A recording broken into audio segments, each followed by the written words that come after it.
مقبوضہ و آزاد کشمیر اور دنیا بھر میں مقیم کشمیری کل یوم شہدائے جموں اس تجدید عہد کے ساتھ منائیں گے کہ حق کی خود ارادیت کے شہداء کے مشن کو اس کے منطقی انجام تک پہنچایا جائے گا۔ یہ دن نومبر 1947 کے پہلے ہفتے میں ڈوگرا مہاراجہ ہری سنگھ کی افواج اور ہندو جنونیوں کے ہاتھوں پاکستان ہجرت کے دوران لاکھوں کشمیریوں کے قتل عام کی یاد میں منایا جاتا ہے۔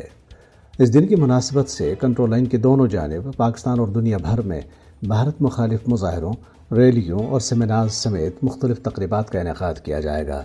تقریبات کا آغاز مساجد میں مقبوضہ جموں کشمیر کی آزادی اور پاکستان اور آزاد کشمیر کی خوشحالی اور استحکام کے لیے خصوصی دعاؤں سے کیا جائے گا۔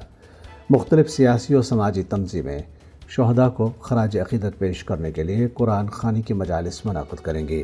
غلام احمد خان سوپوری، زمرودہ حبیب، سید بشیر اندرابی، خواجہ فردوس، عبدالصمد انقلابی، محمد یوسف نقاش، فیاض حسین جعفری، سید سبت شبیر قمی، مولانا مصعب ندوی، محمد حسیب وانی اور ڈیموکریٹک فریڈم پارٹی سمیت حریت رہنماؤں اور تنظیموں نے شہدائے جموں کو زبردست خراج عقیدت پیش کیا ہے۔ حریت رہنماؤں نے کشمیر کاز کے لیے ان کی قربانیوں کو اجاگر کرتے ہوئے کہا ہے کہ جموں کا قتل عام منظم نسل کشی کا آغاز تھا، جس کا مقصد علاقے میں آبادی کا تناسب تبدیل کرنا تھا۔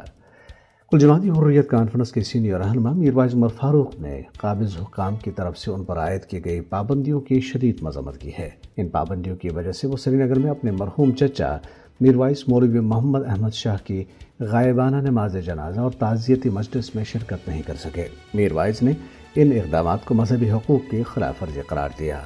ادھر کل جماعتی حریت کانفرنس کے ایک اور سینئر رہنما آغا سید حسن الموسوی الصفی نے بھی تعزیتی مجلس پر پابندیوں کی مذمت کی۔